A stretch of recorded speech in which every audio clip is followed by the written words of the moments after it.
The North Yorkshire Moors Railway is one of Yorkshire's best-known tourism attractions, with more than 100 full-time staff, 550 volunteers and 50 seasonal workers.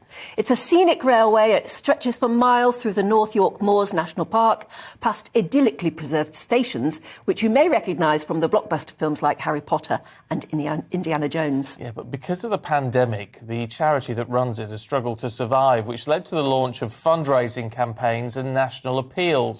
Anna Riley reports now on how the famous tourist destination has rewritten its future after grappling with the virus for almost 2 years. The North Yorkshire Moors Railway is the UK's largest preserved heritage railway, carrying more than 300,000 passengers each year and injecting an estimated 45 million into the county's economy. Born from a railway preservation society, the not-for-profit organisation is run and maintained by a dedicated network of volunteers and staff who plan and maintain the train service and its 18-mile infrastructure.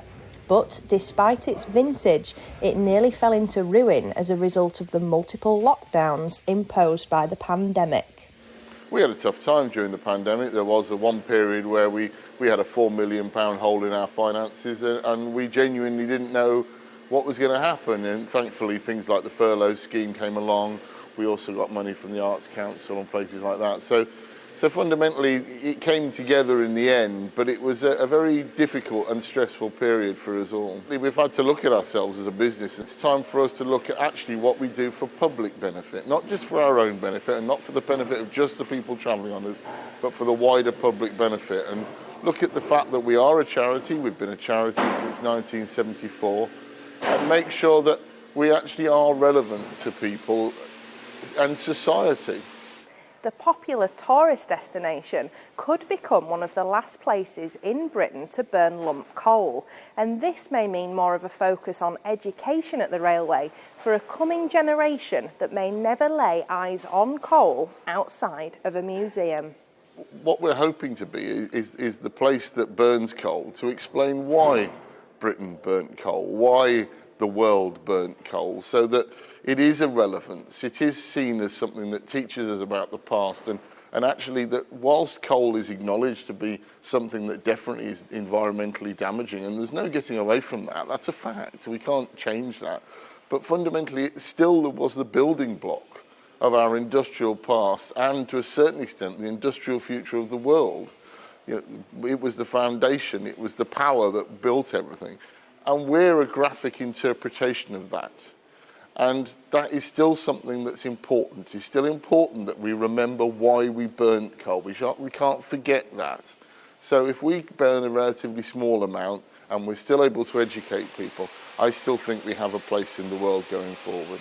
So for a thriving future of the North York Moors Railway, it's set to be far more charitable than businesslike in its objectives, with a focus on its people and a recognition of its purpose in education and preserving an important piece of British history. Anna Riley, GBNews, Gromont. Gromont.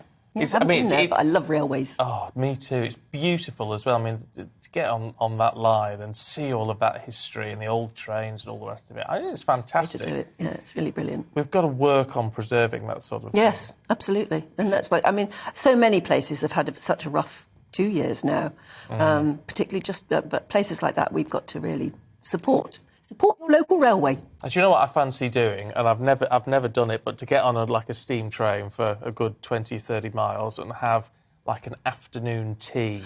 What about holidaying on the Orient Express? Oh, that would be nice. Wouldn't that be nice? Expensive, though. Very, very. But it's all about dressing up and eating and drinking, isn't it, really? Yeah. But it would be fun to do it. Sort of back in, take yourself back to the 1920s, all that sort of thing. Is that a bit weird? No, it's not. It's fun. It's great. That'd be nice to do.